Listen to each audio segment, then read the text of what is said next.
Good evening, everyone, and welcome to the Wednesday night edition of the Real Chat Daddy Show. I am your host, Chat Daddy, and I'm super excited to be here with you guys. It's the first day of July. Can you believe we are halfway through the year? What a year this has been. This year started off with tragedy. We lost basketball legend Mr. Kobe Bryant, his daughter, as well as, 9 other passengers that were in a helicopter in California. A very tragic situation that changed our 2020 like no other. And we all thought that 2020 was going to be the year of clear vision and wonderful things. And then the next thing you know, a global pandemic has taken over our world. And here in the United States, we are still torn between, do we shutter in place? Do we all caution to the wind? Whatever the case may be, this has been quite the year. And we are officially 6 months away from the end of the year. Can you believe that? So tonight, we're celebrating 2 women who I just love and adore. We're celebrating Black Hollywood tonight. The entire month of July, I want to do shows that are hotter than July. Here in Chicago next week, we're expecting temperatures in the record high numbers. And so I feel like, you know what? Let's kick it off with Black women in Hollywood. Our co-host tonight is the incredible actress, comedian, all around just great woman. She is Mariann Aalada. We'll talk about how you guys know her, remember her, all the great things that she's doing. And let me tell you this much, she is a hoot and a half. And then later on in the show, we're going to take it back a little bit since it's way back Wednesday. And we're going to introduce you guys to the legendary Miss Joyce. Remember her from Rock and quite a few other just wonderful productions. She's an award-winning actress.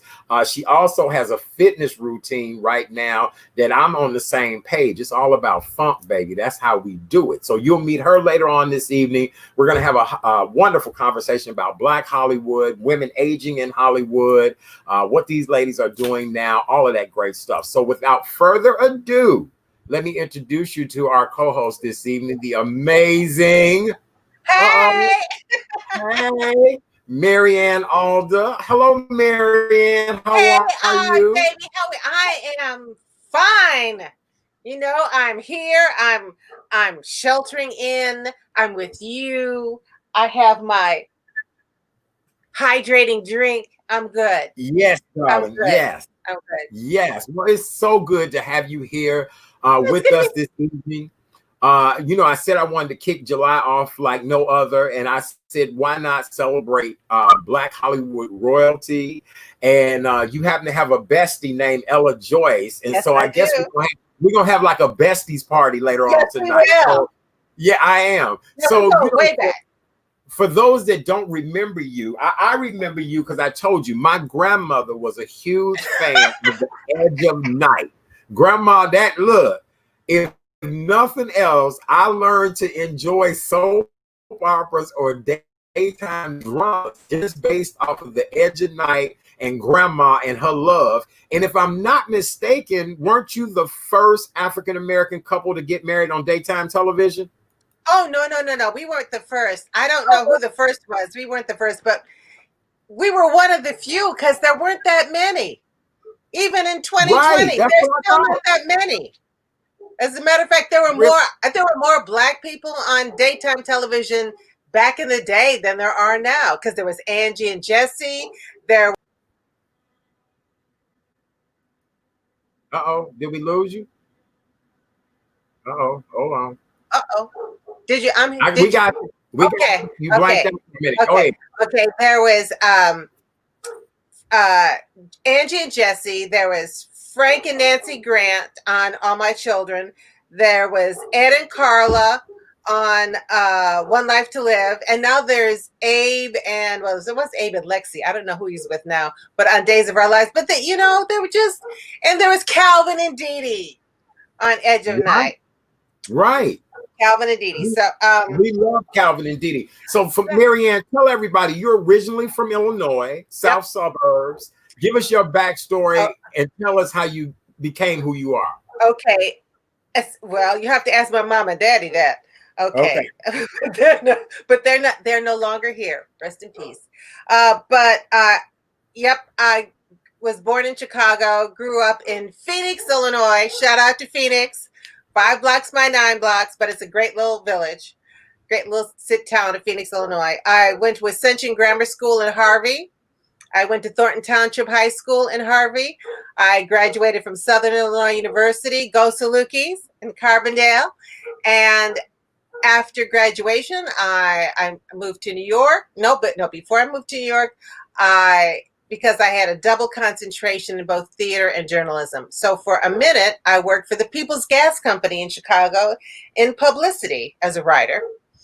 And then I moved to New York, and I attended the Negro Ensemble Company Theater Training Conservatory, and Lawrence Fishburne and Robert Townsend and Marjorie Johnson were 3 of my classmates, and Dan Martin, who happens to be married to Ella Joyce, was one of my classmates at the Negro Ensemble Company. Really? So yes. This goes back a while. Yep.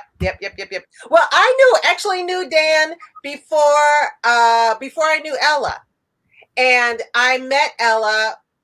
Well, we'll talk about that later, when we were doing a production together, and she was dating Dan, and at that time, and I said, "Oh, he's a nice guy," and she said, "Is he?" I said, "Yeah, he's a nice guy." Anyway, they ended up getting married. I'm not going to say I can take all the credit for it, but Dan, you owe me.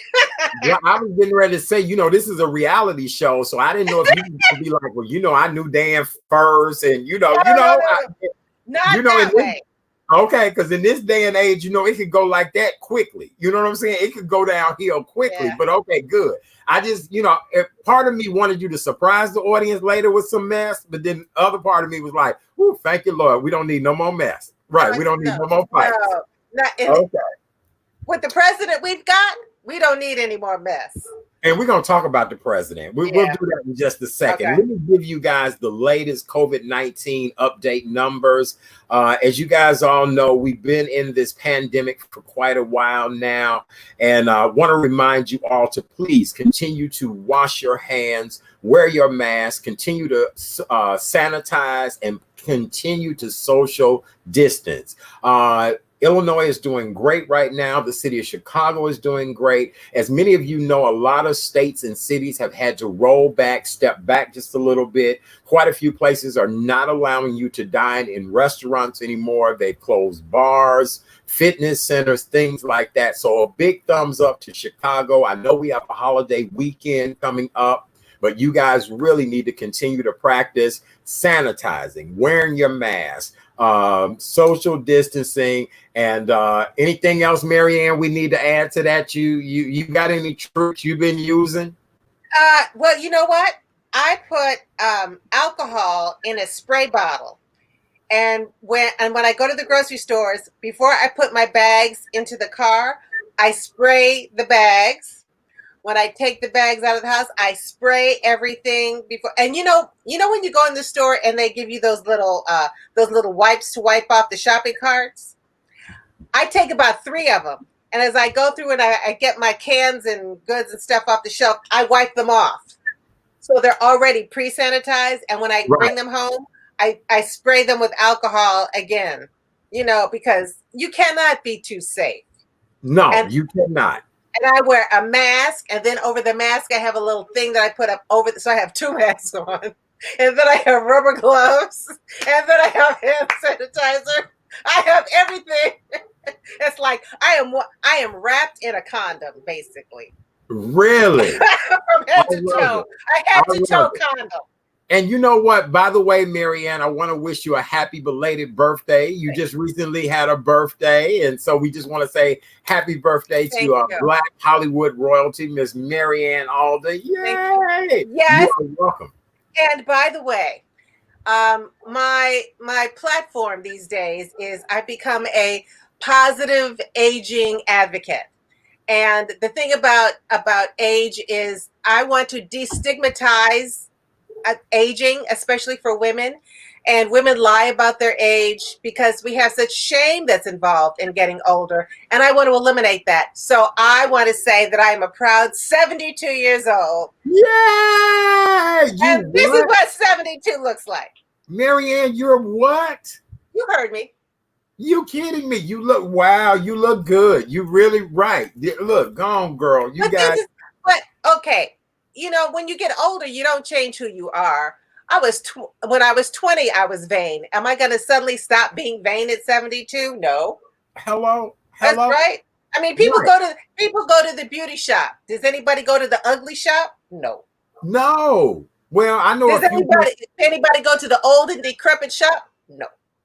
Look, I know a few people who have gone there, but they won't admit they there. You know what I'm saying? Right. It's people that's been to the ugly shop. It's people been to the decrepit shop. They just don't want to admit it. They don't. They have a hard time admitting that they ugly and old and decrepit. So No, I get that. They think it's cute. no, nobody should be ugly and old and decrepit. First of all, it's an internal job. You have to start from the inside and feel really, really good about yourself.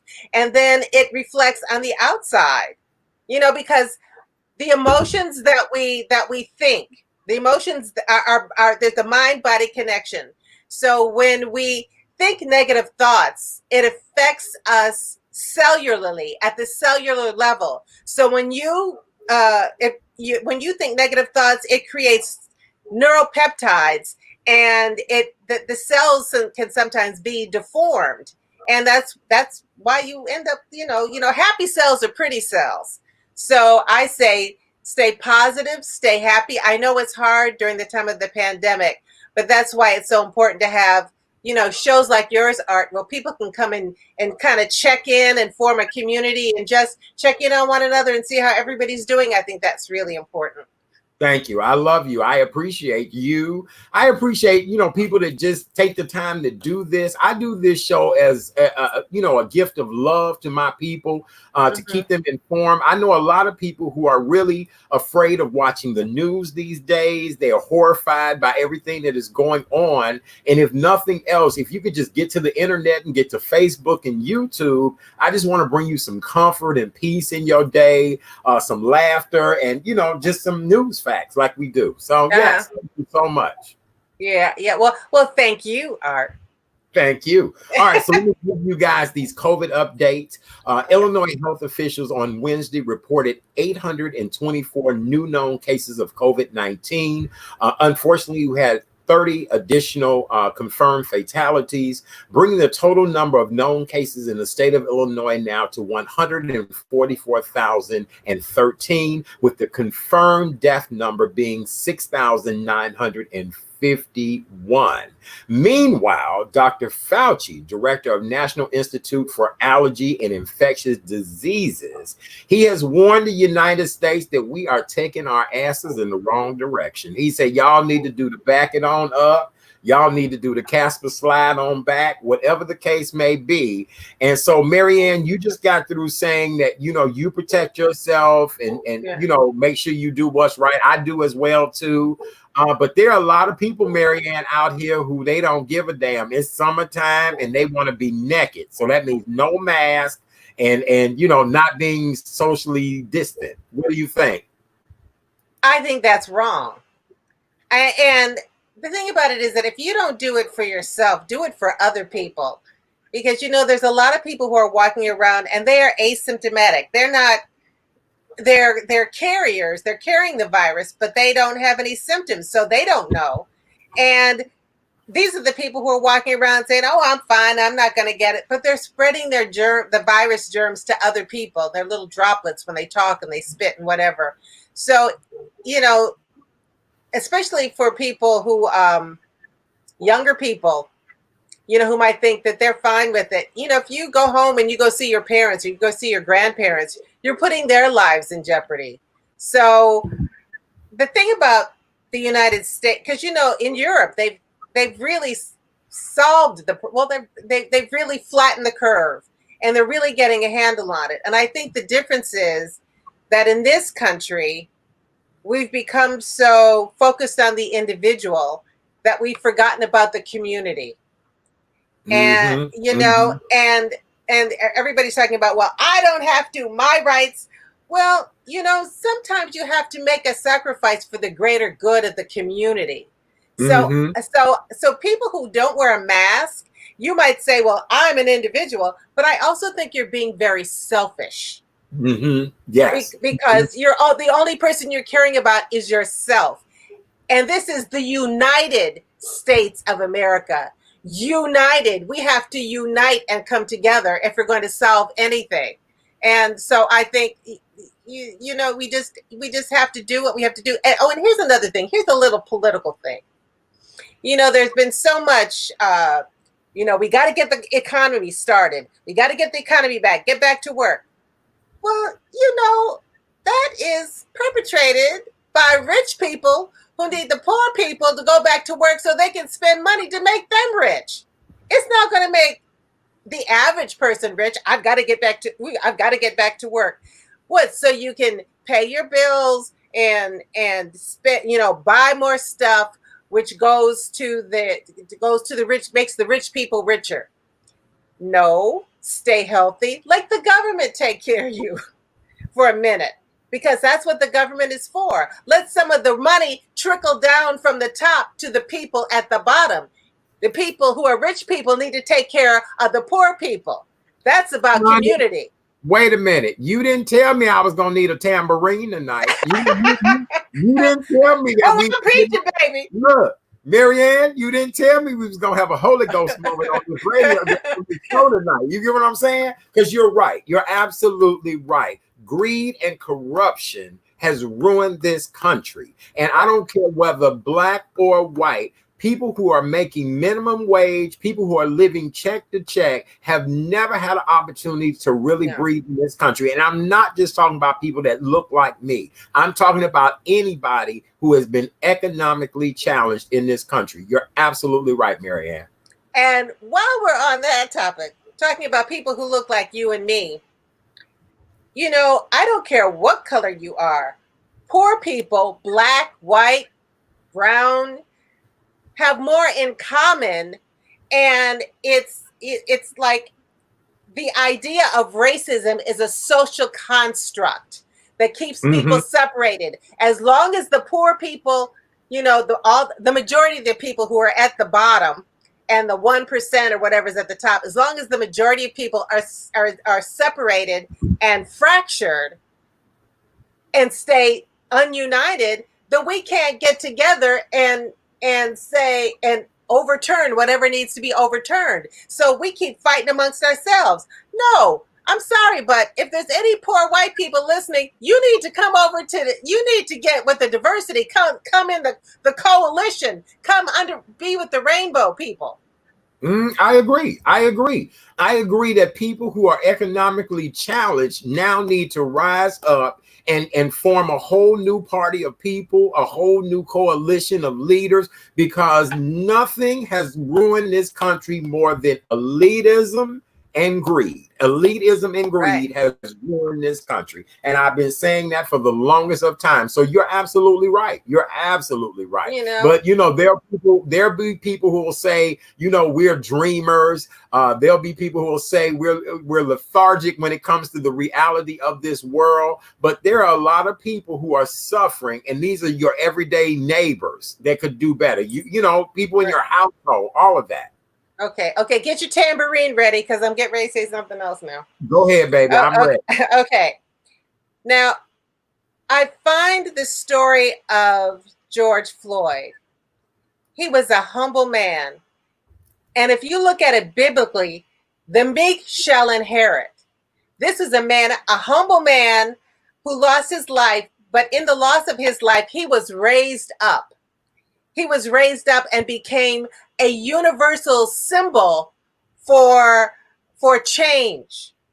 And I see God in all of this. Man means for your ill, God means for your good. It's like, even with the planet, it's like we haven't been good stewards of this planet. And the planet said, oh, you're gonna mess up my water and pollute my soil, and you're not gonna take care of me? Watch me. The planet shut everything down with this virus. I agree with you 100%.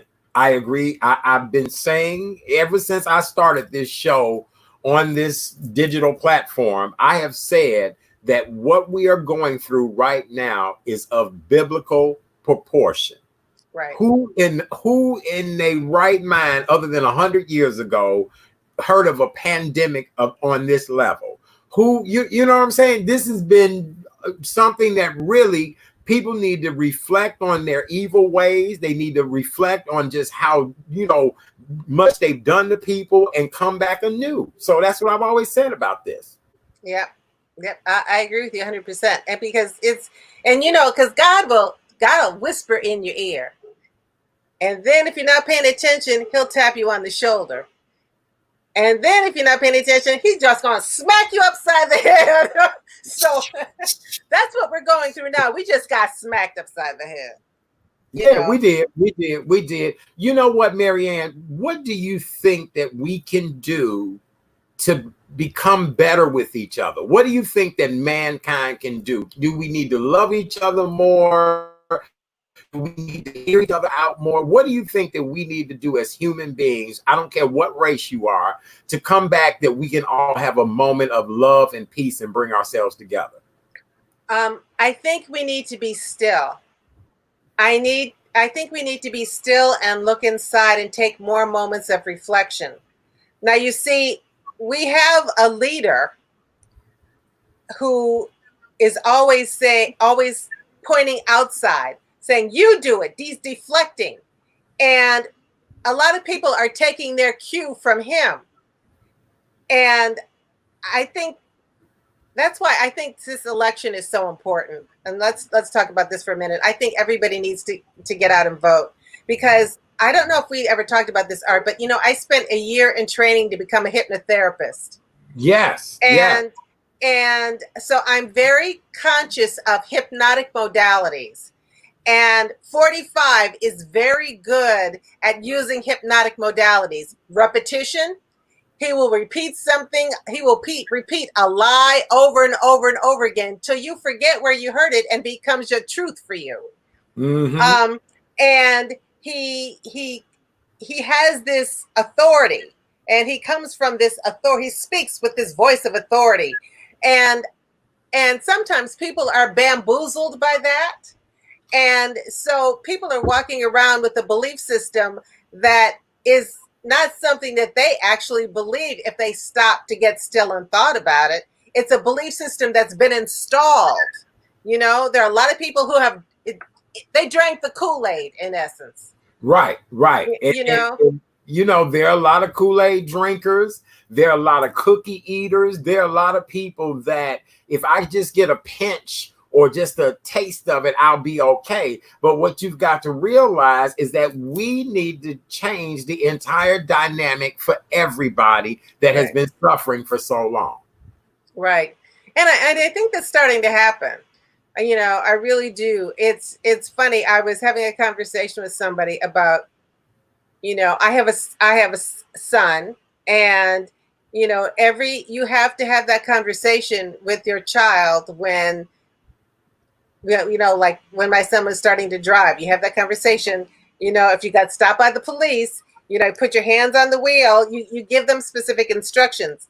I bring up the story because I also have a granddaughter who now my son is teaching my granddaughter how to drive. And I'm thinking, this is payback. But anyway, right. But you have that conversation with your every Black parent has that conversation with their child. But in this new generation, and I realize how I've been brainwashed, because I'm thinking, I've just accepted the fact that I have to have that conversation with my child.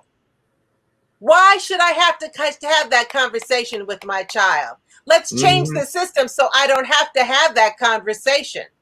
Mm-hmm. And here's the deal. We've been giving that conversation for years now. This is not a new conversation, Mariann. And to me, that's what's so heart-wrenching, about the world in which we live in, that we have to give reality conversations to our children. There's no other race in the world that have to give their children reality conversations about just driving a car somewhere.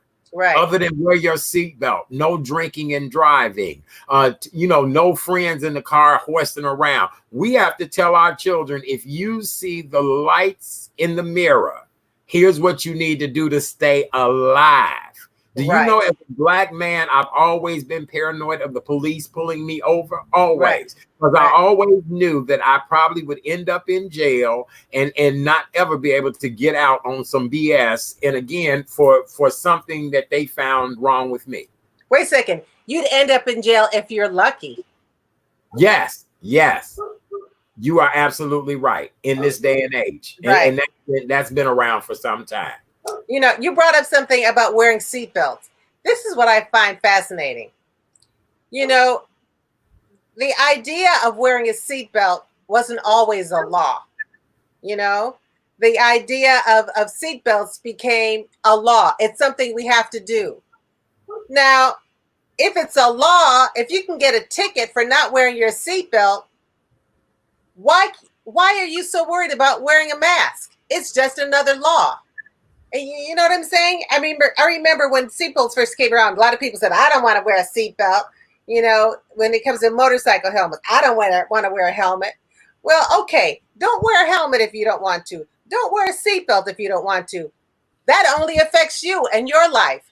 But if you don't wear a mask, that affects everybody else around you's life. So that's even more important. You are absolutely right. You are. Well, all right. Well, you've done a hot topics like no other. Anything else you want to cover in hot topics before we bring our other guest in a little bit? No. You need a sip of your water. I think you might blow it now. I think your neck just might pop in a minute now. We'll pass the collection plate around and you did a good job, Reverend. You did. You handled it. You did. Yes, that's right. How have you been dealing with summer so far? Can I get an amen? Anybody watching? Type amen in the chat box. Amen. We'll put it in there. Right. Amen. Okay. So far, it's funny because I had back in February, I did my solo show at the Billie Holiday Theater in New York. I had done it at the National Black Theater Festival last August, and it got picked up. Indira Etwaru, who is the artistic director, brought me to New York, and I thought, "Oh, this is great! I'm good." I was ready to go for pilot season. I thought, I got this hit show. I've got my TED Talk. Oh, by the way, okay, people, Google me and Google up. Oh, somebody wrote amen. Thank you. Everybody, amen, and baby, everybody. Yeah. And then I had a TED Talk on ageism, and I thought, okay, I've got my arsenal. I'm ready to go to Hollywood for pilot season. And then, of course, we had the pandemic, and there was no pilot season. So, but since I was going to California, I just bought all these pretty clothes, and I was ready for. So I've got all this great wardrobe and no place to go. So, I got to find something. Can you see my little red top? This is cute. I'm trying. Wait. I'm trying to be cute for you, Art. you are, baby. Red is your color. Red is your color, Mariann. We can't fight that. Okay. I love you. I wore yellow for you tonight to match the green wall. And, okay. I'm color coordinated. I even match my shirt and mask every day when I'm out. When I'm in the vehicle, I have my shirts and the mask have to match. So absolutely. I'm stay safe. All right. Well, Mariann, we've done hot topics and gossip for the day. Okay. One of your besties is waiting in the wings, and she's going to join us tonight. We just love and adore her. I'm going to say this, but I'm going to let you say something about her as well, too. Okay. For those of you all, Ella Joyce is a name that, we love and adore her. She is best known for her early TV role as Eleanor on the family sitcom Rock. I used to love Rock. She was a great housewife. We'll have to talk about all that as well, too. Right now, she is currently premiering on a new streaming TV network called Urban Flex TV. And the series is called Casting the Net. Ella Joyce plays Mabel Singer, a casting director in Hollywood. And then Ella Joyce has also become a fitness expert. Can you guys believe that? She is like making people do the Cabbage Patch, do the Earl Flynn, doing the spank. She's smiling behind the screen. She is. Mariann, what do you want to say about your good friend before we bring her in? Ella and I have known each other for, oh my God, we've known each other forever. But we can talk about where we met and the show that we did and everything like that. But she's just a phenomenal actress. She's a phenomenal person. She speaks her mind. So if you thought Hot Topics was going to be hot, you just wait till Miss Ella Joyce comes on, because she is. Well, here she is. We're going to pop her in now. Hey, Ella. Hey. Uh-oh, wait. Let me do it right. There we go. Hey. There she is. Yay. Yay. I'm so happy. You look great, Ella. How you doing tonight? Oh, I'm doing it's great. So good to see you. It's a pleasure to have you here with us this evening. Ella, it's wonderful you look so good. Tell everybody. I'm so quarantined Ella, out. you're You know, I from don't Detroit. see anybody anymore. So it's fun to see y'all. Some friends. Because I still talk on the old-fashioned landline. We love you. You know, so I don't get to see people when I you talk still to got my a landline. Huh? I said, you still got a landline phone?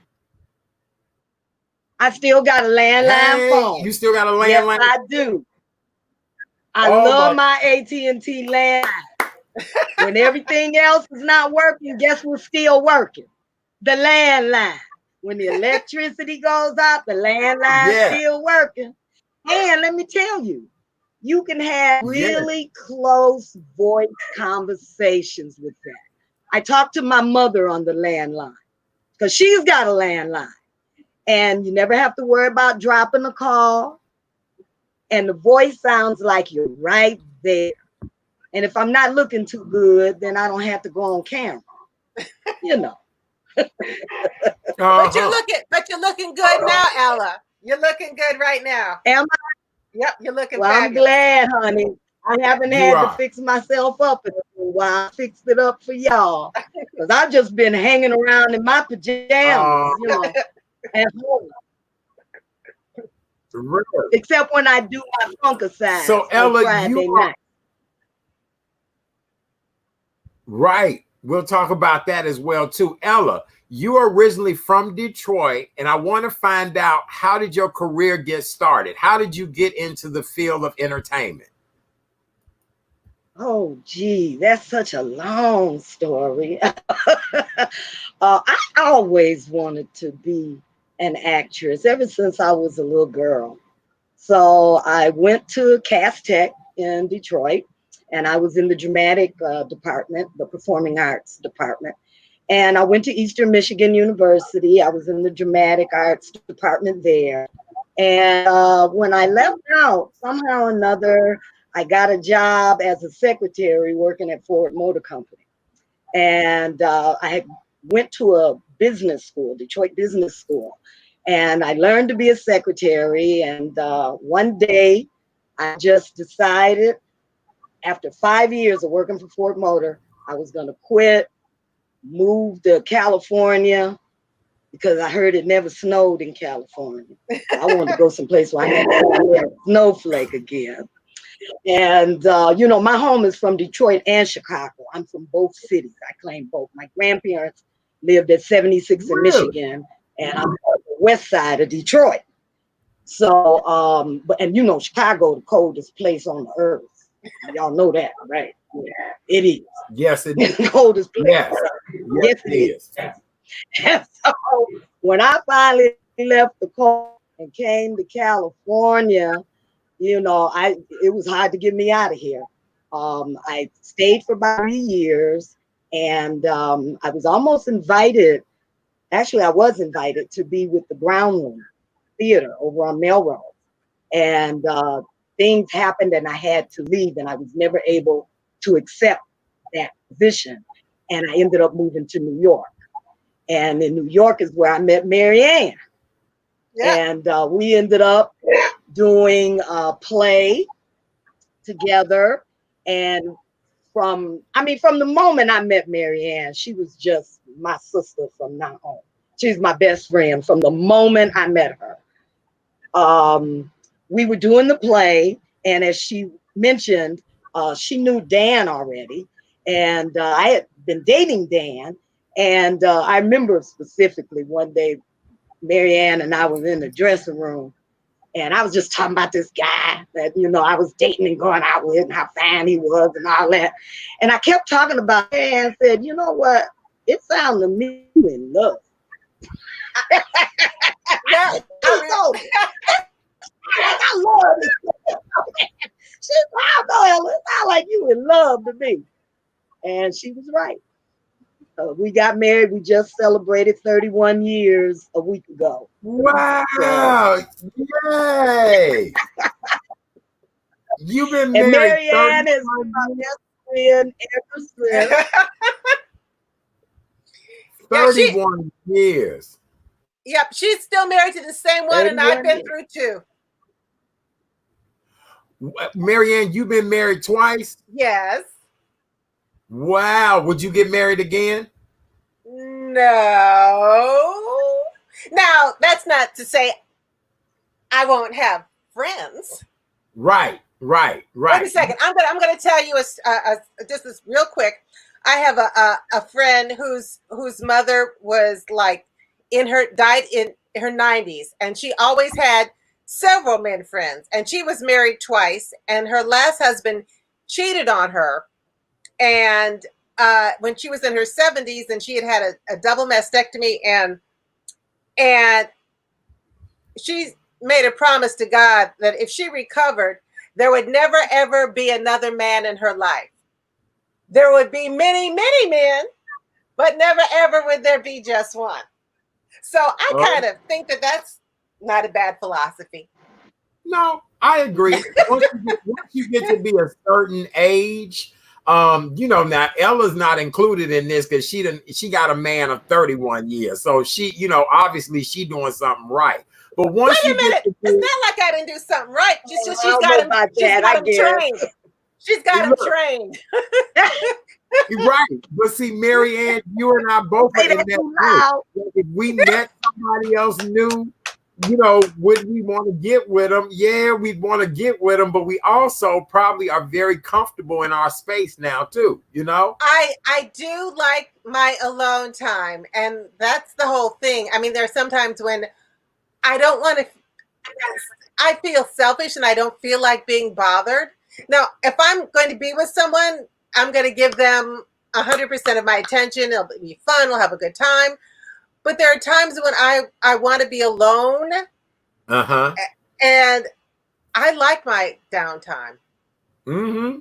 I do too. I do. I've grown. It was a point in my life when it was like, man, I need somebody under me all the time. And look, Ella, we ain't trying to influence you. We want you to stay in love with Dan. But for us single folk, it's like, I don't know. It's weird. I don't know. I guess I would love to have 31 years like Ella and Dan, but then it's like, oh my goodness, that's interesting. It's beautiful though, It is. Congratulations, Ella. Yes. Good for you. Well, thanks, honey. So, and we're both in the business. That makes a difference. We're both in the business. Dan is a great, supportive person, and he's a director. So, like when I did my one-woman show on Rosa Parks, I took around for about 5 years. He directed it. I mean, that's keeping everything in the family, And like tonight, he set up my technical stuff so I can talk to you guys. And he got me lit pretty good, doesn't he? Yeah, he got that professional light on me, baby. Look, you professional Hollywood light. You look fabulous. You do. Ladies, I want to talk about Black Hollywood and how do you stay relevant? Black Hollywood is not an easy industry at all. We've heard all of the horror stories. Not everybody can be Halle Berry. How do you, as Black women, keep yourselves relevant? How do you keep yourselves marketable? You both continue to look amazing. I could see you having leading roles easily. But how do you, as Black women, keep yourselves marketable in this business? And I'm going to start off with you, Mariann. Well, I'm going to say for both for Ella and myself, I think what we've done, and this is what I say to young actors, this is what I say to everyone, because I've taught classes. I taught at the Negro Ensemble Company in New York a couple years ago, and I tell my students, you have to create things for yourself. Now, it's a lot easier now because there's YouTube, there's TikTok, there's all kinds of things, there's bloggers, you can do things. But it's like Ella has her show on Rosa Parks, and she also does Funkicize. She's going to talk about that a little bit later. But, I do stand-up comedy. I wrote, I have a solo show called Get Nola's a Bitch, but I'm going to wrestle that bitch to the ground. Amen.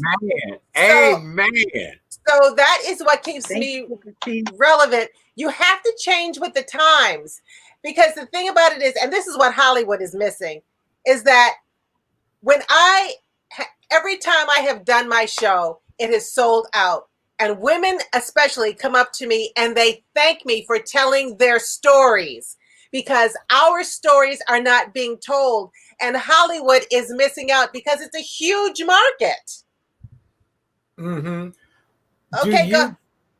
Ella, so what is your take on staying relevant in Black Hollywood? I'm not even sure.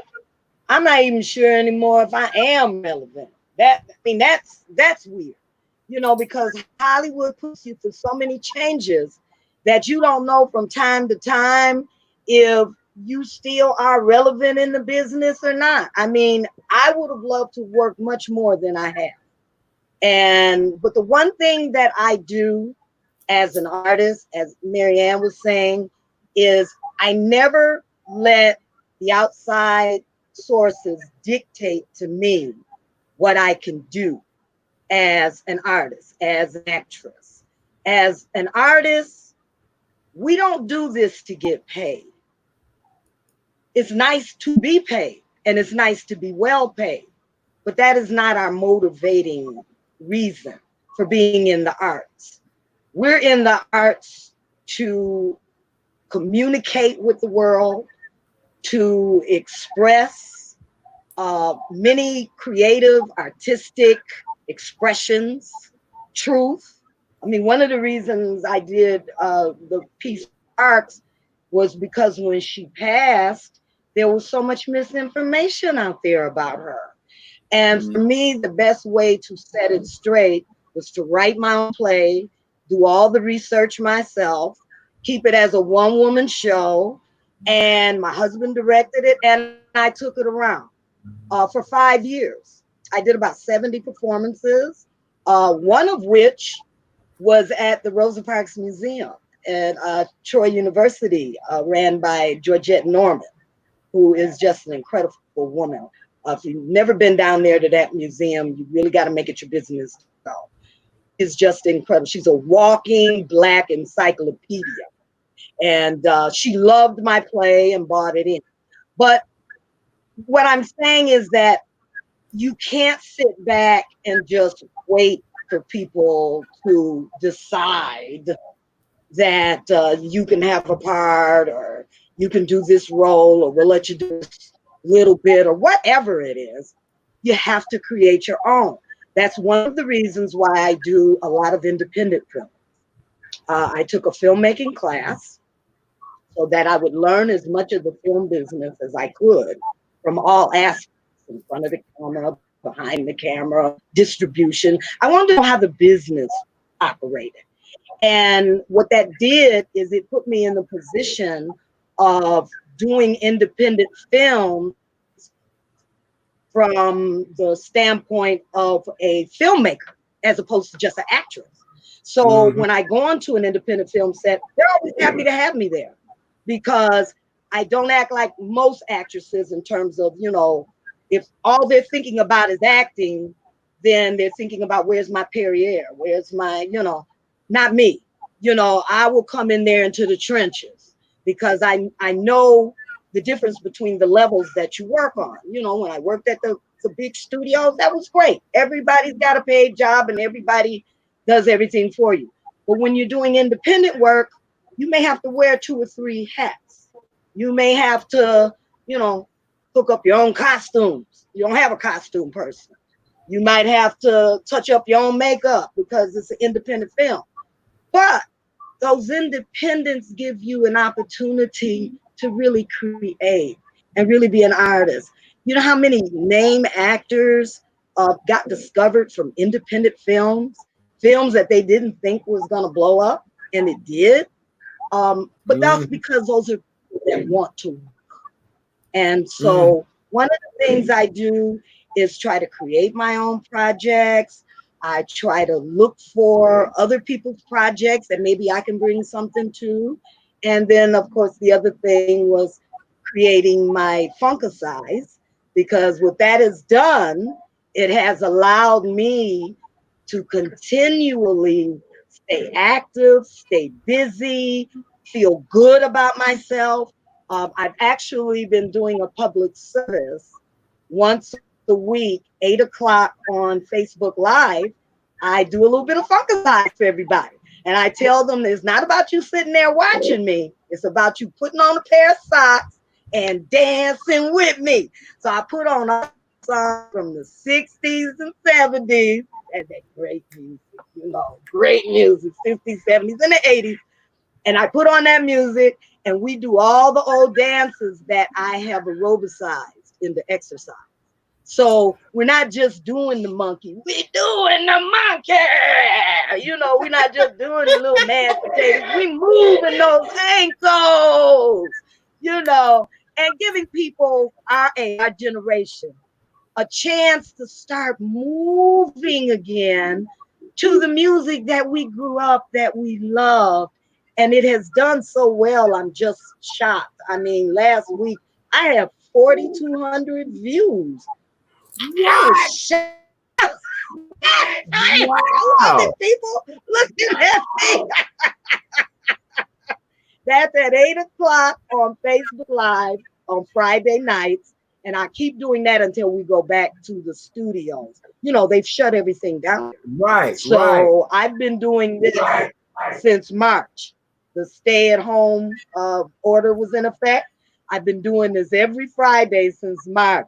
And people tuning in, they looking forward to it. So it's kind of interesting to me. But it keeps Ella, before we end the show tonight, we're going to demonstrate some dances, because I had a couple of people say, what's the monkey? So we're going to do some chair dances and see how many dances. Well, yeah, I can't really get up here. That's all right. But that's all right. But yeah, you can challenge Mariann and I to come those shoulders, work your shoulders. What I try to do is get us to work everything as we get older, we start taking for granted. And as you get older, if you don't work those muscles, you don't have to go to the gym and do anything crazy.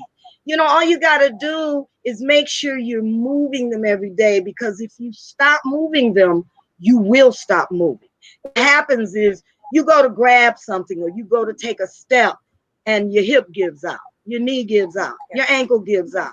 You pick up something and now your wrist is sore. You know why? Because you haven't been using it.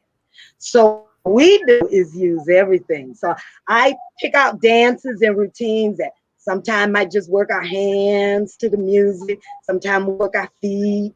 Sometimes we work our knees. Sometimes we working them shoulders, the head, and people feel good because it's that great music from the 60s and 70s.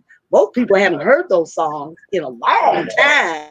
I put it on, they ready to start dancing. I don't have I to do do. much at all. Oh God, I love it. I do. Ladies, I have a question for both of you. Mhm. Growing up and just remembering both of you great ladies, again, Mariann, I remember you from being Dee Dee on The Edge of Night, my grandmother's favorite show. Ella, look, I'm so rock. I was curious about what you made on the show, what you was gonna say on the show. You really were a trailblazer. And so to me, being somebody watching both of you ladies, to me, that was your first big gigs to me. Like, Mhm. oh, I see these ladies all the time. What was it like getting that first big gig? And how was life for you? Like, how did you tell your family? Did your life change much? When did you realize, damn, I'm on a show regular? Like, this is my gig now. And I'm gonna start off with you, Ella, Ella with Eleanor. That was your gig, baby. That everybody knew you. So what was that like for you? Yeah. Oh, it was a very exciting time. It was like a fantasy dream coming true. I grew up specifically wanting to do sitcoms. I watched all the great sitcoms. We didn't have a lot of black ones when I came up, but we did have a few. And I watched them all, the black ones and the white ones. I was into everything from Lucy, Mary Tyler Moore, to the Jeffersons and Julia, and everything, anything that had black people in it, I was watching. So I grew up wanting to do sitcoms, and I just want to just say this right quick. When I met Mariann, I was so excited that I was meeting Dee Dee on Edge of Night that I didn't know what to do. I tried to keep all of that contained, and act like I was just cool, another peer hanging out with you. But I was beside myself because I just thought she was the most beautiful woman to come back in those days. And I just loved her.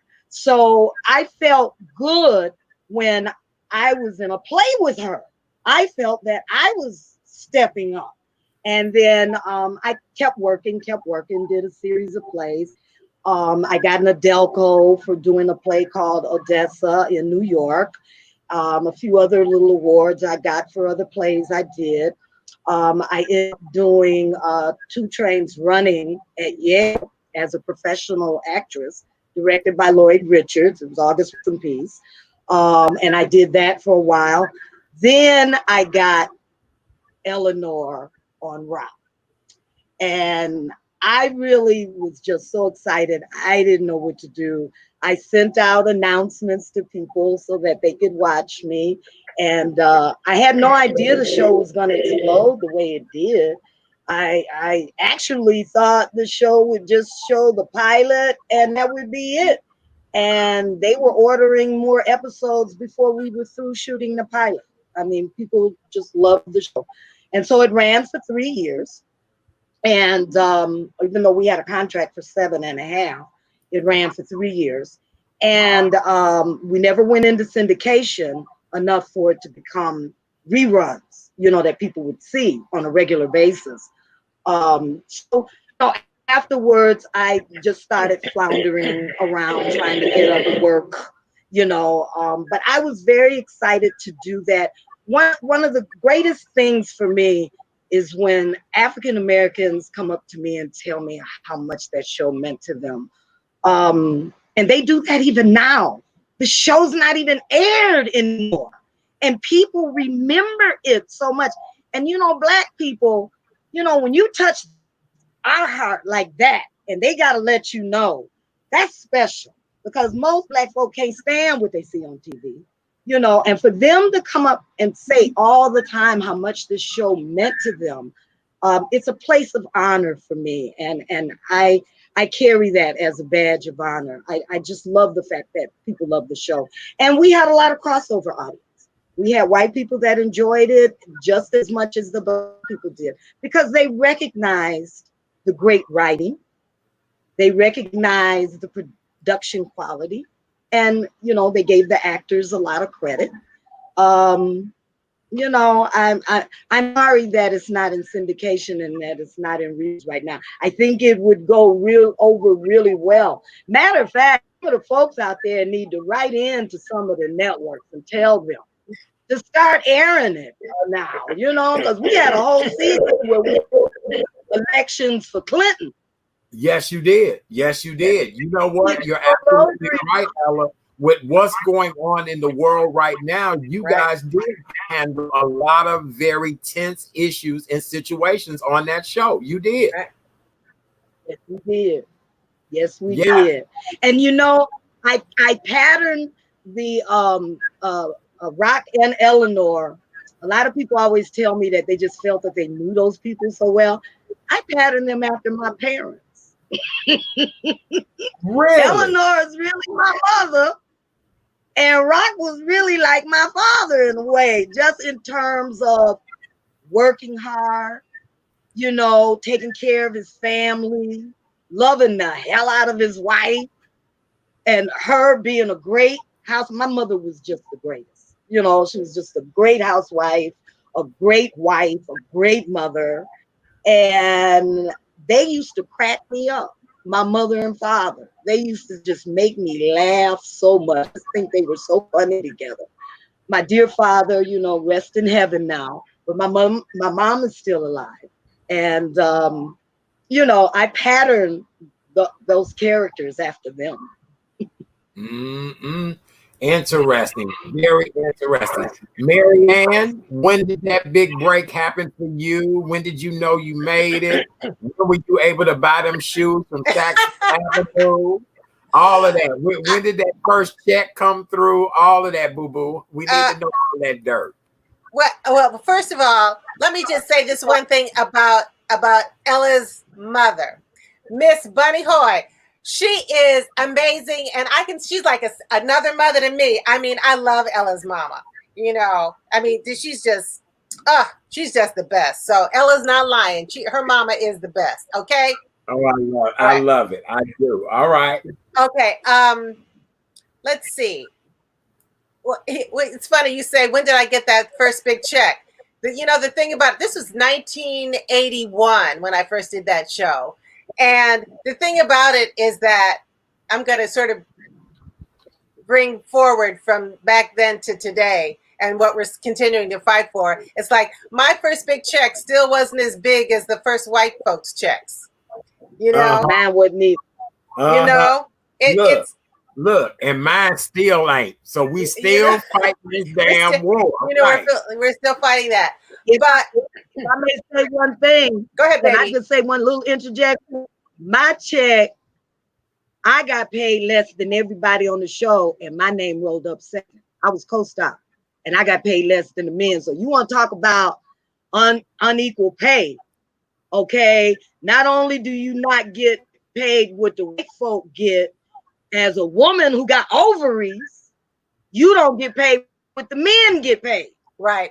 Okay, just wanted to throw that in there, because she's telling the truth right now. That's a damn shame. That's a shame, right? And you're right. Yeah, your name came up number 2. You were the co-star of that show, and I got paid less than all the men. Right. Go ahead, Mariann. Right. Yeah. Right. And what I found out is that the casting director who cast me on Edge of Night was I was the first contract role that she had cast on that show. And I don't know, there was this whole big storyline where Dee Dee was going into the mental institution. She was having a nervous breakdown. And it was very popular with the audiences, and I got a TVQ score. And she came over and she said, and she let me know, she said, oh, the audience is loving this. You actually got a Q score. And I said, okay, I didn't really know what that was at the time. And she said, honey, there are people who have been on this show for 10 years who don't have a Q score. But you know what? All those people were making more money than me. So I'm really excited about what we're going through right now this time, because in terms of, it's not just reparations from slavery, it's reparations for the way that Black people have been undervalued, our talent, our contributions to everything in the world has been undervalued from then until this point, and that needs to change because other people are making wealth based on our contributions. And I think it's time for us to make our own wealth on our contributions. Okay? I get back on my soapbox again. Right. I could not agree with you more. I could not. We're living in a time now where it's about making a pivot. We're living in a time now where you should live outside the box. That's the sign that's over my door right there. Think outside the box. And you're right. We have given our gifts and talents for so long and have been underappreciated, underpaid, hoping for the next opportunity. And now more than ever, we need to seize the moment. That's why I'm so honored for ladies like yourself to take time to come and hang out with me and talk, because we can build a new future. We've just got to learn to come together to do it. Right. And also, let me say this too, along those lines. Yeah, Ella, we'll bring you in just a second, Ella. Hold on. I'll come to you next. We'll let Mariann, and then I'll come right to you. Okay, what I would say about that is that the position that Ella and I were in, we were groundbreakers. We are pioneers. And I would like for some of these young Black creators coming up to remember some of the older people and bring us in on some of the projects. Because, for a lot of them, we had to break down those doors. Some of the doors that y'all got a chance to walk through, we had to break down those doors, because it's like being Dee Dee Bannister. That character meant a lot to a lot of people because she was a young professional Black woman, and I got a lot of awards and invitations to churches because they saw this character as a role model. The pressure for me was I had to do a good job because I wasn't just doing it for myself. When you are one of the first to walk through those doors, you have the weight of,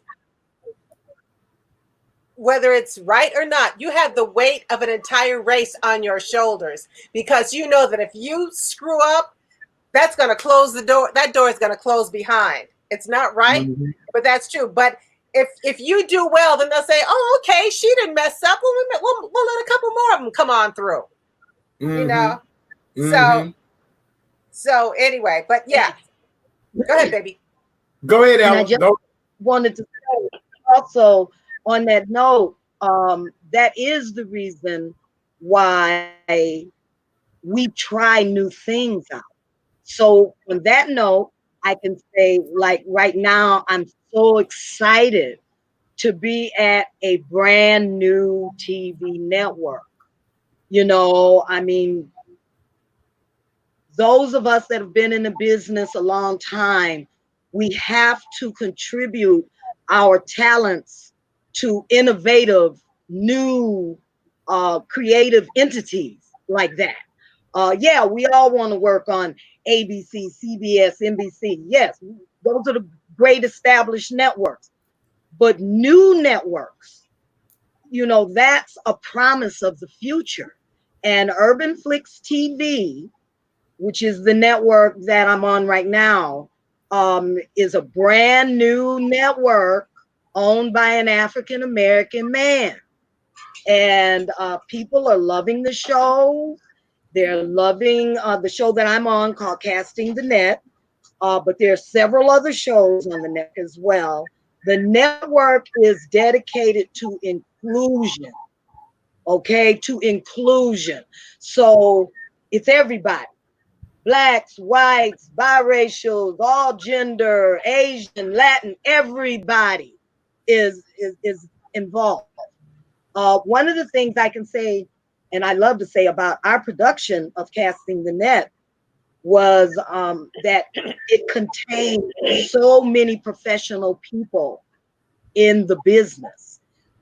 These weren't new starts. These were people, in front and behind the camera, who had worked in Hollywood, who are established, who are accomplished, and these people wanted to work. So we had a completely integrated crew, completely, not just, a few here, a few.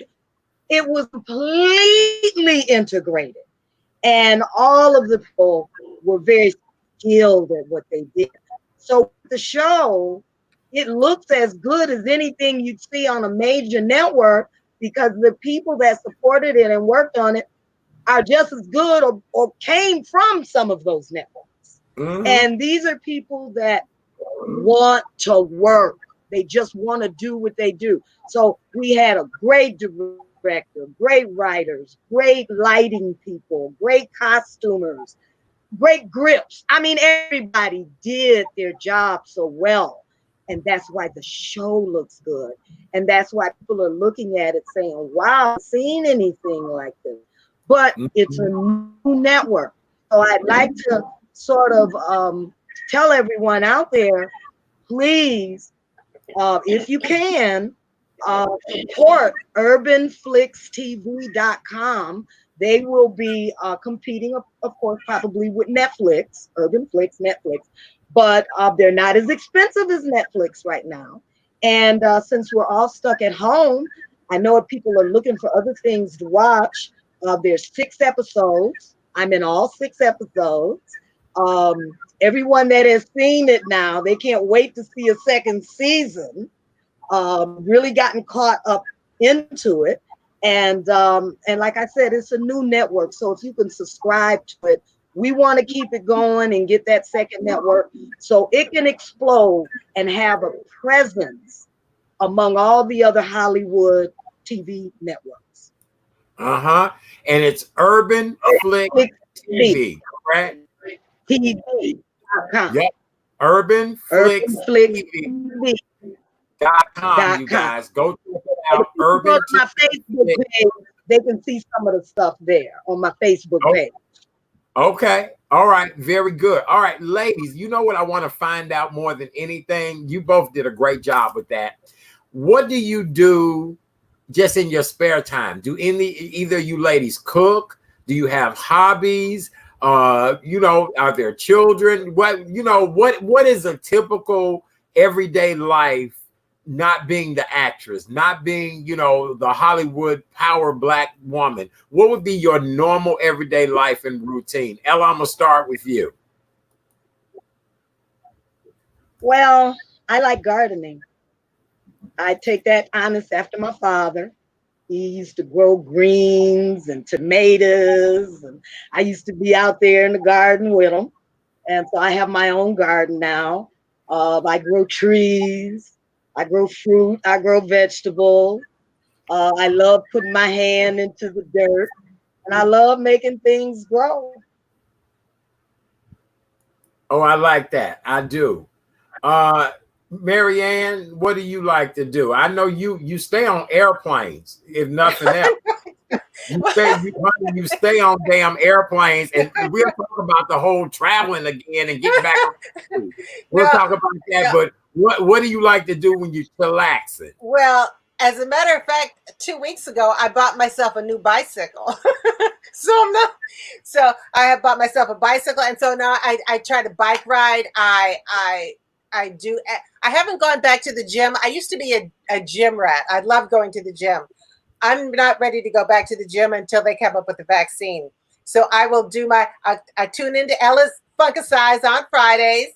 And when I can't do that, I put YouTube clips or something like that. But I make sure I do my workout because it's important for me to, I have a quirky immune system. I like a couple of autoimmune things. And if I don't work out, my everything tightens up. So I'm not about to let that happen. So I need to keep my body flexible and moving and everything like that. So I do that, and I love to cook. I'm kind of a culinary scientist. I like to go in the kitchen and see and just make up stuff. Like yesterday, I made arugula and spinach salad. Okay, listen, people, try this. I took a little bit of arugula. I love arugula because it has a nice little peppery flavor. Arugula, spinach, a little feta cheese, and then I cut up some strawberries and blueberries so we could get the antioxidants. And then what I did was, not Ella, I know you don't eat this, but I do. I fried 3 strips of bacon, okay?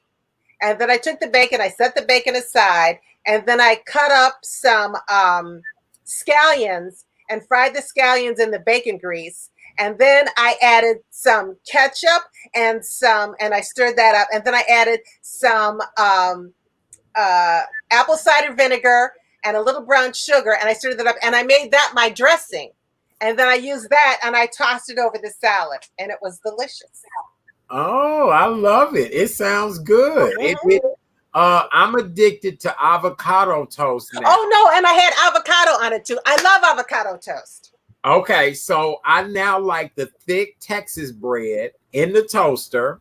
I like avocado, and then I like the arugula and spinach, and then I do a sunny side up egg. So that's my new kind of thing that I like to do, and I feel like I'm getting my protein, I'm getting my greens in there. I know the bread is not good, and then I'm getting that fat from that avocado. So that's kind of my go-to thing now. Ella, you got a go-to thing you like to eat?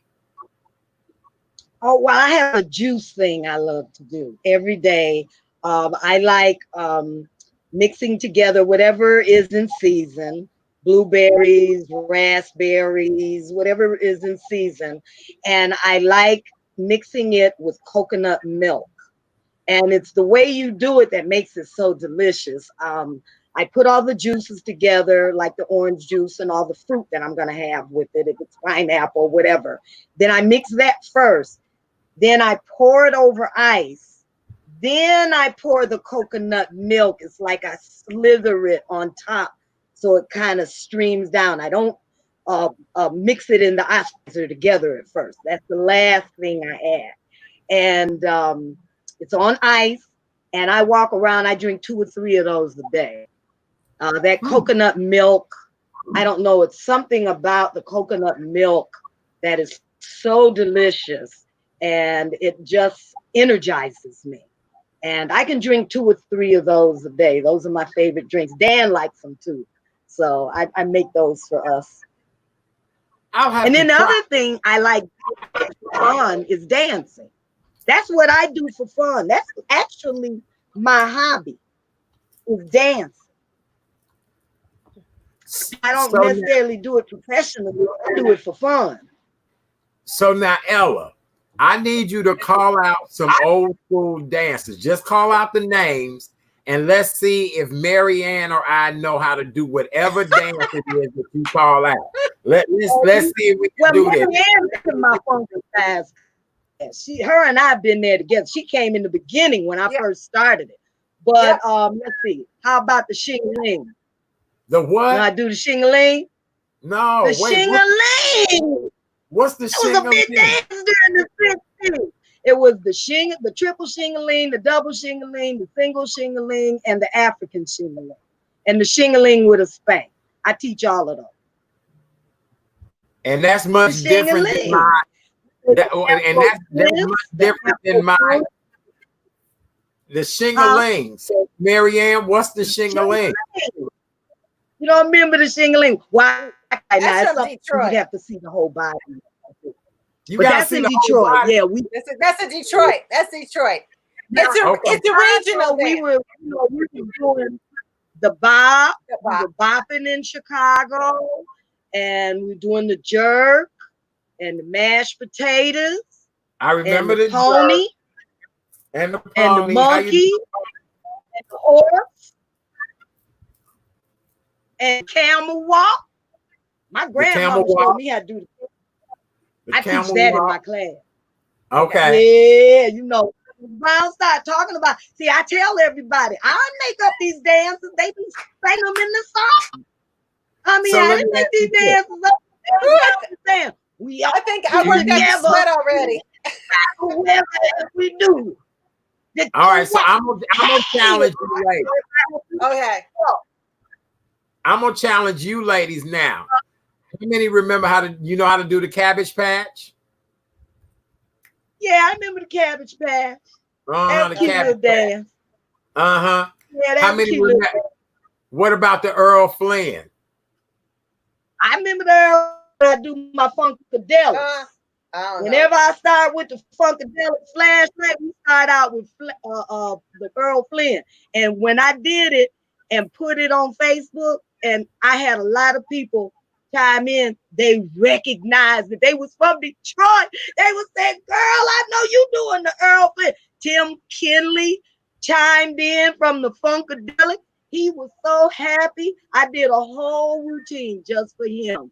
And he put it out there on Facebook. About 5,000 people, 6,000 people was clicking it. But I started, because flashlight, that's the call of the wild. Flashlight, as soon as you put that on, people will jump up and down. I don't care if you're 95 years, you want to get up and start dancing. And I started it with the Earl Flynn. And then we go in to some mashed potatoes, some Charlestons, and some arm work.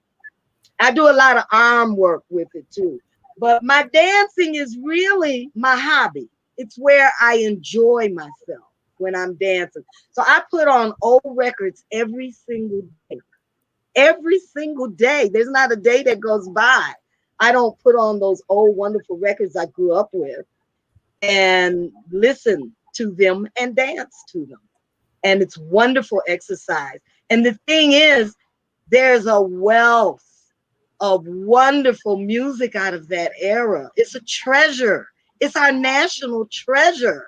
I mean, nowadays the kids are sampling that music because it was so original, so great.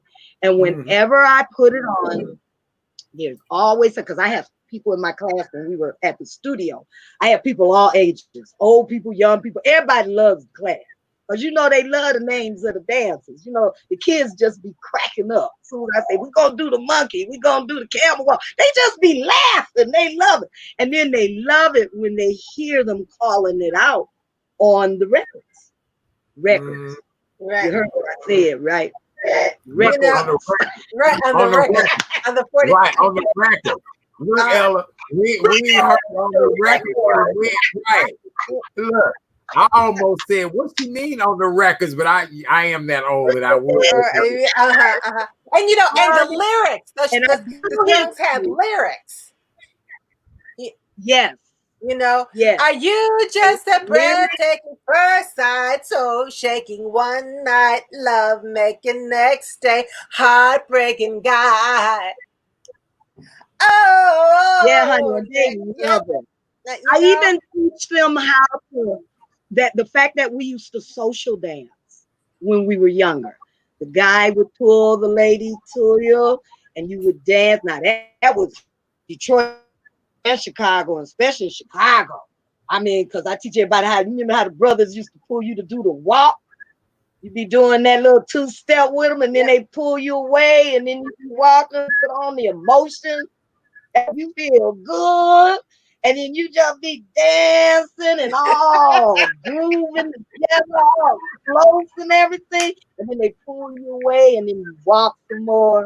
And then he pulls you around the waist and pulls them to you. And I teach them that's what we used to do. That's how we used to dance. But what we do is we do it singular now. We're dancing by ourselves. And then you used to have sweat all down the side of your cheek.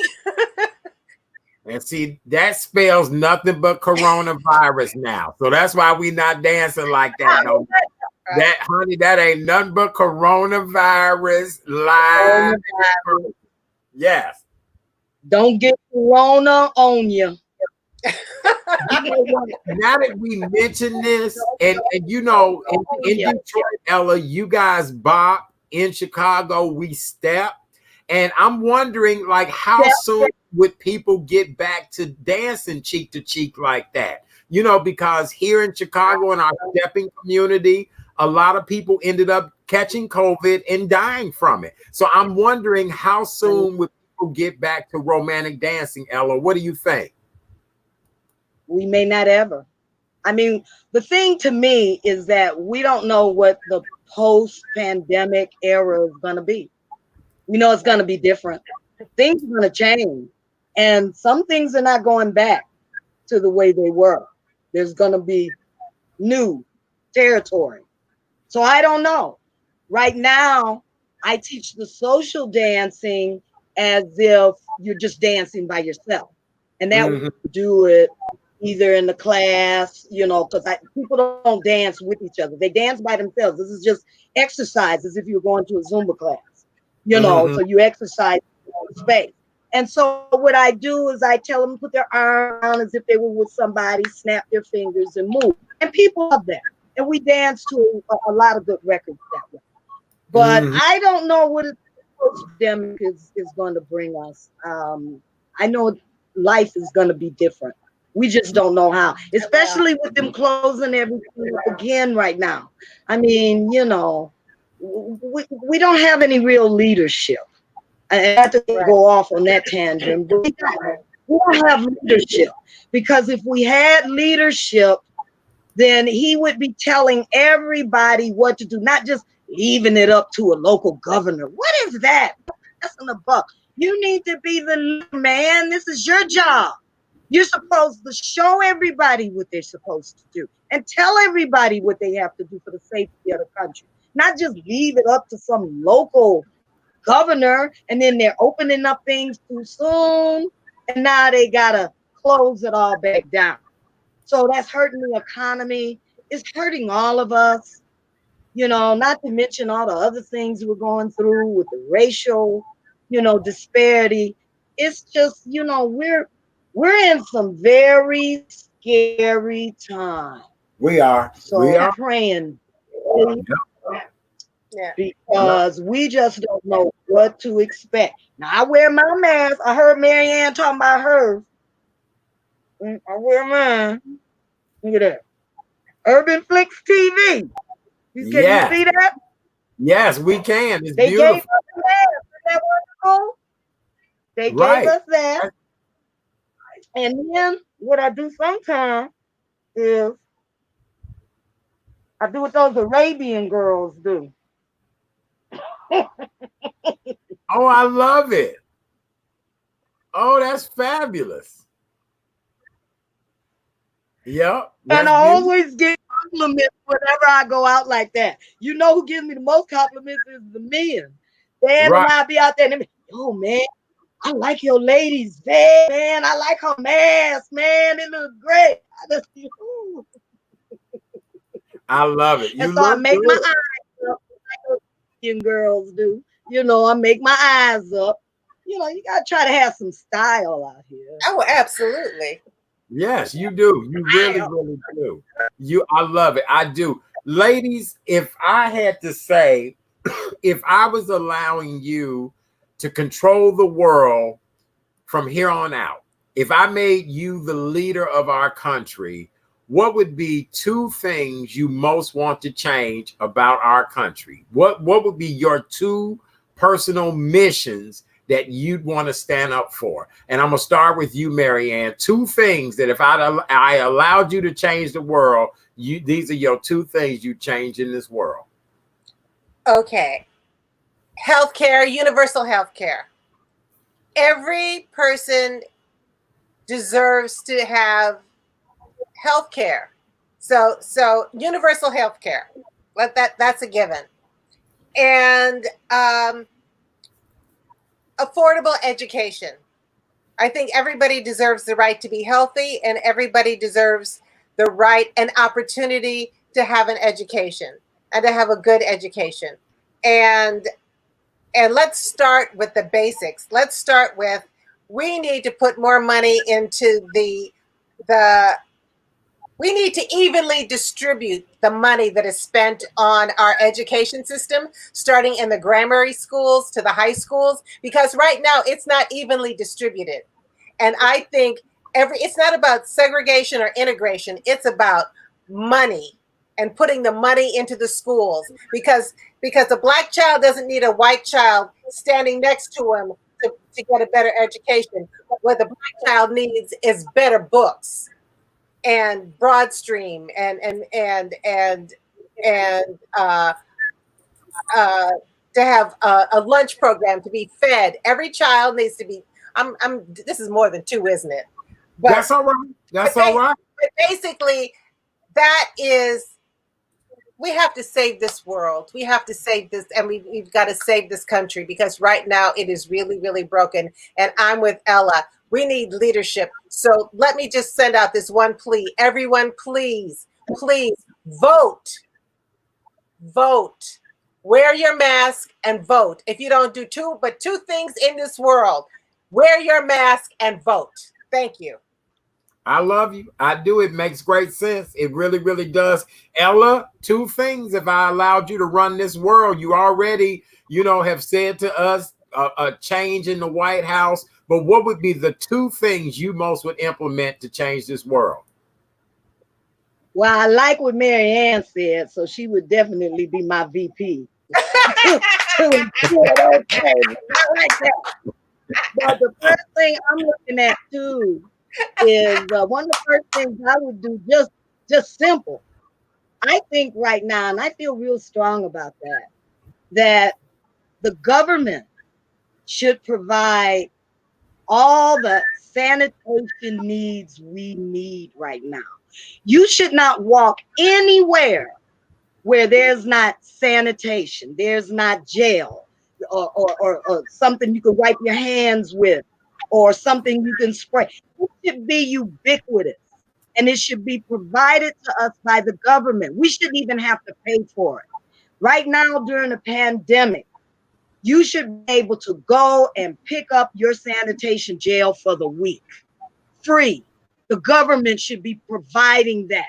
Just think, if everywhere we went, if you go into the bank, you go into a grocery store, you go to the gas station, and there's sanitation towels there for you or gel there for you, we would be closing and slowing that spread down.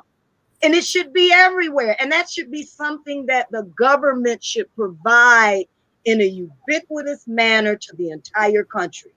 That'd be the first thing I would do during this pandemic. Have that everywhere. Going to the bank, boom, here it is. Wipe it going in, wipe it going out. The second thing I would do, I think, I would deal with the major television networks, because we have on all of the major networks, and there's like 4 of them, right? ABC, CBS, and Fox.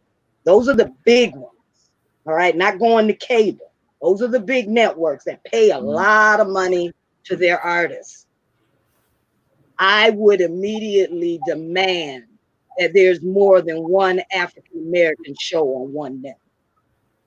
I mean, like Mariann was saying, back in the 90s, at least we had an African-American family show on every major network, at least one. That's right. We should have more than that. But right now, there are not, which means they're not for everybody that's in the business, because they're not hiring Black people to go work on their white shows behind the cameras necessarily. You might see one, in an entire crew. There should be shows on every single network, Black family shows, so that there's an opportunity for all of us to be working. And there isn't. There's one Black family show. That is awful that we only have one in the year 2020. We should have family shows that even integrated couples. I mean, we're not showing that, and we're not showing Black families on all levels, whether we're blue collar, whether we're elitist, no matter who we are. We should see Black family life just like we see white family life on every single network. And that would be something that I would change immediately. I love it. I do. I think it's very needed and necessary. We had a comment where somebody just said, and force people to wear masks in every state mandatory. Yeah. I mean, we've got to do whatever we need to do to stay healthy and safe and just, I don't know, ladies, we got a lot of work to do, but we've all got to come together and be able to do this work to make a difference in the world in which we live in. That's the way I look at it. And I'm sure you ladies feel the same way. Yeah. The government should be handing out those masks. Every major business should have plenty of masks to give to people when they come in, and they can discard them on their way out. That's what they should be doing. We shouldn't have to pay for that. We shouldn't have to pay to be tested. We shouldn't have to pay for anything that deals with this pandemic. So we should have ubiquitous hand sanitizer, sprays, towelettes, just everywhere in the country. If you're a business and you're opening, then we should provide that for you so people can go in and come out, and then they don't have to worry so much. Ain't they getting weird masks? Ain't they getting weird masks? Ain't got asthma? Ain't they getting weird masks? I wanted to just smack that girl. I really did when I saw her. Ain't they getting weird masks? Ain't they Oh, getting I saw weird that. masks? Yeah, I know. I All know. that she did about she got asthma. Well, what you talking so much for? Throwing your droplets out into the air. Right. I You said the know, same ain't thing. women because they get asthma. Ain't no women. I'm like, don't let her in the store then. Right. Don't Bet. let her in the store. Tell her go shop somewhere else. Everybody COVID. You can go get sick with everybody I love it. I do. I do. I Right. agree. I agree with you, Ella. Look, we're gonna have to pass the damn collection plate around for Ella tonight. Look, she preaching too. She preaching too. Bring your tambourine next time, Art. You know to keep your Look, tambourine ready. I gotta get me a tambourine. That's gonna be the added thing to this show. Because look, I'm telling you, you girls have been on point tonight. You've been absolutely right. I would encourage all businesses to make sure you put everything in your stores. People are coming in there to spend money. People are coming in there to support you. So please do the right thing. If a person does, you go in some store and they say, well, we got masks for $1 to sell to you. Hell, I'm coming in here to spend money. I need you to give me that dollar mask, So Right. you just never know. Ella, my love, do me a favor. Tell everybody about your websites and tell us all about your dancing program. And is it 8 p.m.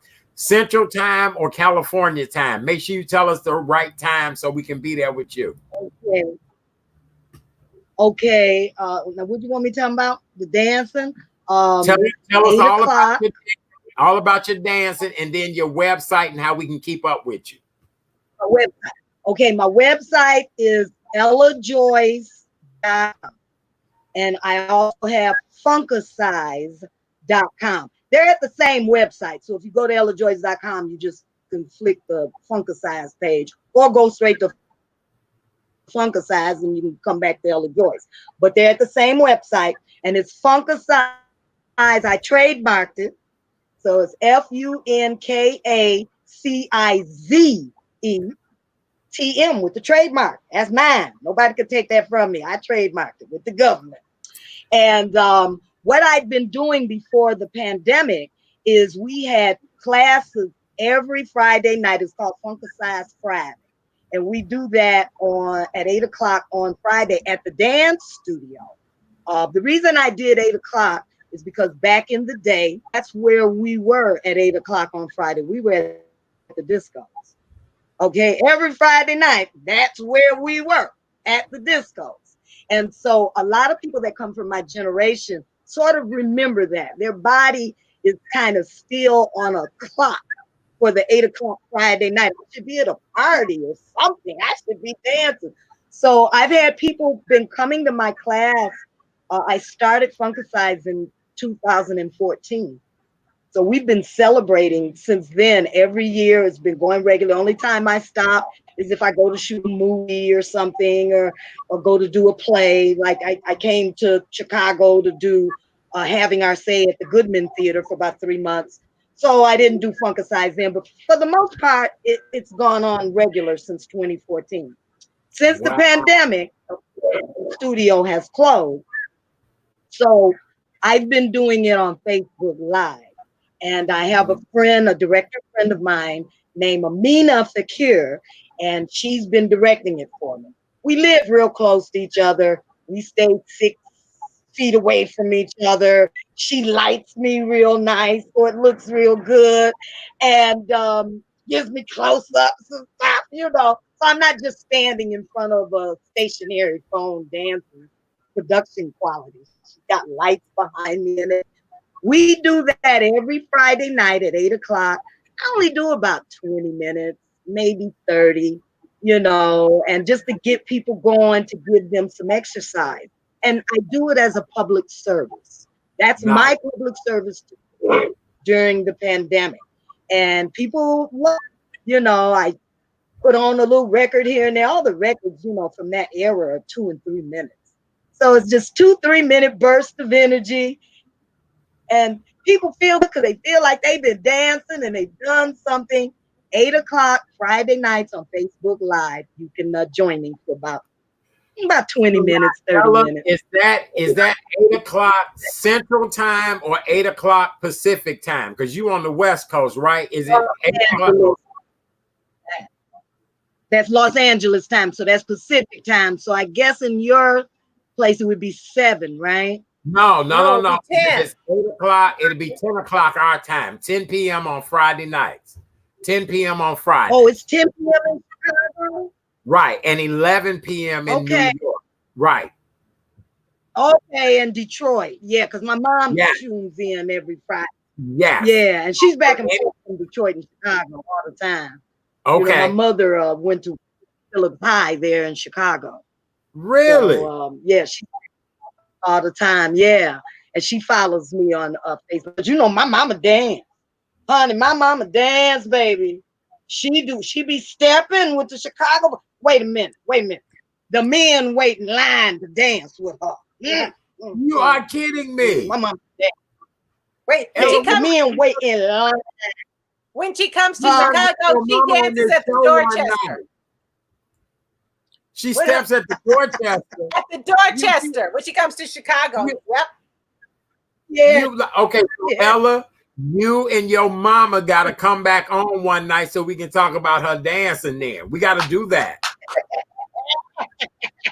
Yeah. Honey, she be getting it. That's why I know. I be looking at my mama. I said, I hope that's what I'm looking at when I get to be her age. I got to stay nice and fit like my mother has. Oh, her mother is gorgeous. She inspires. She is. She inspires me. Yes, but then the apple doesn't fall too far from the tree now, Ella. Oh, bless you. Bless you, baby. We love you so much, you sweetheart. Know, when I was at the Goodman, Mariann came to see me. Sure did. Goodman, I was there. Sure did. Myself and Marie Scott. That's the thing.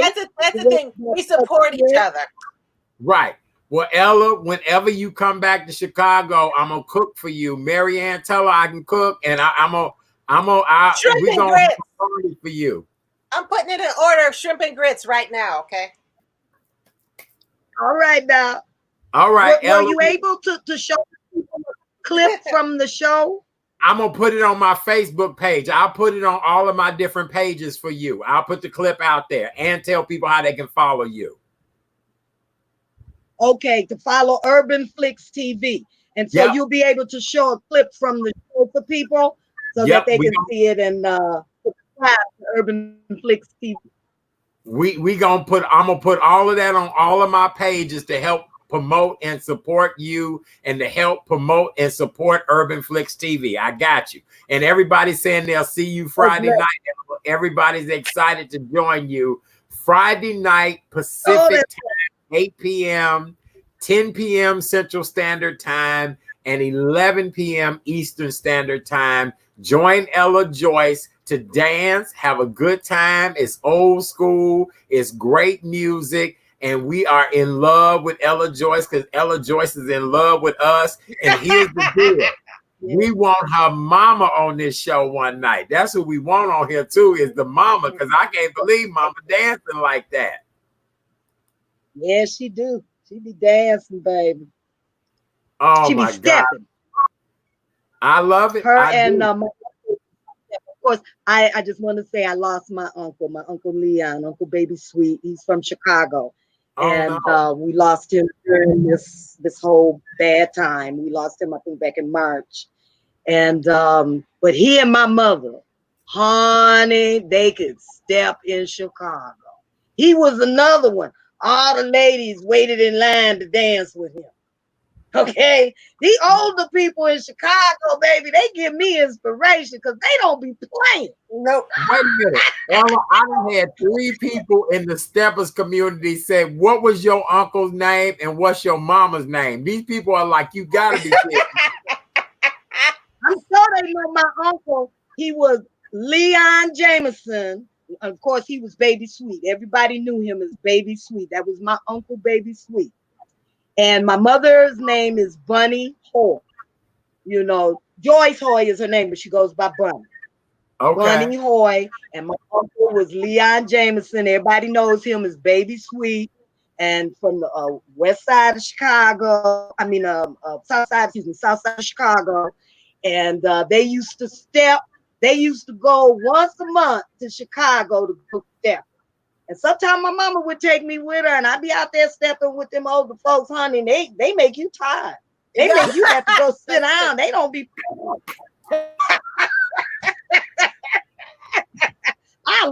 That's true. I love it. I do. Ella, we love you so much, darling. I'll be in touch. Definitely gonna have you back on to hang out again with me, and tell your mama we said hello. Our condolences on the death of your uncle, and God bless you. And 10 o'clock Chicago time Friday night, y'all. We gonna be stepping with Ella. 11 o'clock on the East Coast, and 8 p.m. on Pacific time. But we love you, Ella. We do, baby. Thank you. We have bye, Mariann. Bye, baby. Bye, baby. We love you. Oh my God, that was so much fun. Well, Mariann, darling, tell everybody how they can find you, follow you, and your closing thoughts tonight. You did an outstanding job as a co-host, and you invited your bestie to hang out with us tonight. That's what I'm talking about. Listen, you told me to produce. I could produce this show for this hour and a half. So I did. I made sure that I got you top-notch quality because, you know, and that's because you're top-notch quality, Art. Thank you. I love you. Only the best for the best. I love you. But what I've been doing right now is, well, you know, I told you my solo show, Getting Old as a Bitch, but I'm going to wrestle that bitch to the ground. I will be bringing it back at some point and doing it live. I'm going to figure out a way that maybe I might do it with a small audience and then tape it and then and do like a stream it some kind of way. I'm trying to figure that all out depending on how long this pandemic lasts. But what I've been really working, and I'm also writing a book right now. I'm writing my memoir about show business. Oh, I got some stories to tell, baby. And you can follow me on Facebook, friend me on Facebook, join me on Instagram at Not Done, Not Yet, Mariann Aalada on Instagram, or on Twitter. So I'm on those 3 platforms. And just check in and say hi. And also, please go to Ageism is a Bully, TEDx.com, or just Google my name and Ageism is a Bully. And I have a TEDx talk where I talk about ageism. I'm really sort of, I've started to pivot now and really become an advocate for older people to change the paradigm, especially on women and aging, because our stories are not being told and we're not being celebrated in the way that we need to be. And that's kind of what I'm doing. You know, Ella was right. It's like when you become an actor, it's not so much, you know, for the glitz and the glamour and all that.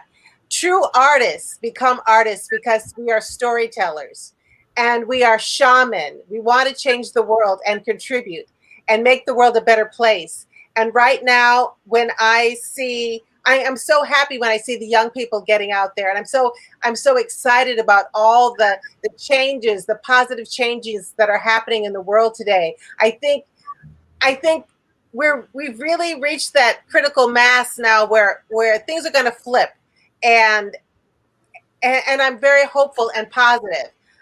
But when I see all the diversity and things like that, and things that are happening, I feel that still older people are left out of the conversation, and I'd like to bring us back into the. Now, listen, we're not young people. We are not trying to take over. This is your world, and you are going to be the leaders of it. You are. This is your world now. We have passed that baton, but let us into the conversation. Let us back you up. Let us help you, and we have a little something to contribute to. We can give you moral support, and sometimes we have some wisdom to share. So let us do that. Let us in. I love it. I really do. Well, Mariann, you've done an outstanding job this evening. I was so honored to have Ella hang out with us. I'm just overwhelmed with emotion that I was able to celebrate not one, but two, what I consider Black Hollywood royalty. You women are trailblazers in just so many ways. You're ageless beauties. You've, from what I gathered from this interview, you were able to continue to keep reinventing yourself and Absolutely. keep pivoting to the next level. And really, any young person or anybody looking at this show tonight needs to realize age is just a number, but dedication and commitment and tenacity is something that you do until the day you die. And Absolutely.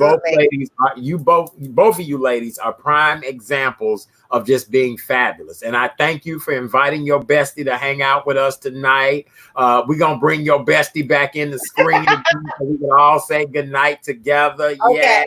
Yay. All right. So listen, everybody. Today is my Friday. I usually do Monday through Thursday nights, but because it's the holiday weekend, I made these two beautiful ladies my last guests of the week. I'll be back Monday night, and when I come back on Monday night, we start this is the continuation of our Hotter Than July month-long series. Starting Monday night, we're going to talk about conversations to help the Black community. No matter where you are in the world, we need to sit down and address some issues that are going on within us as a people. And a lot of times that's a hard conversation to have, but I have two experts that you guys have heard me talk with before, and we're just going to offer loving advice on how we can make a difference. Loving advice on how we can make a difference. And we hope you guys take in this advice that we're offering. I want to make sure you guys all have a safe and wonderful weekend. Don't forget to do what? Wear your mask. I don't care where you are in the world. Get you some masks to match your outfit. Do whatever you need Wash to do. your hands. Right. Ella Joyce got the hottest mask. Look, I need to have that. Wash your hands.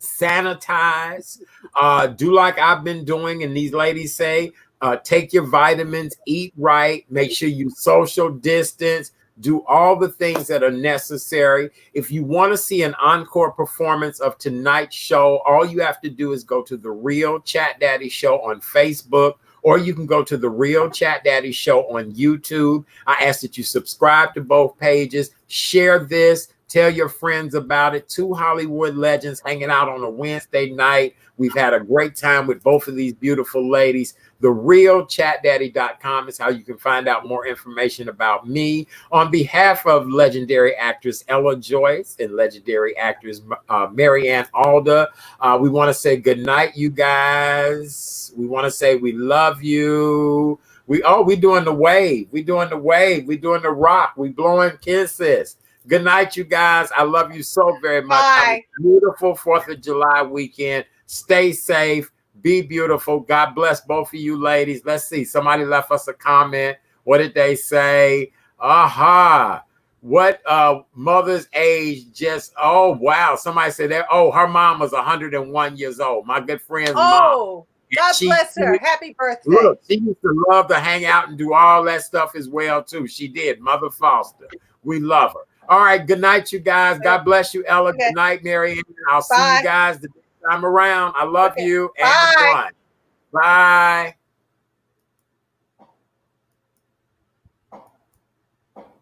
All right. Hold on. Let me end the broadcast.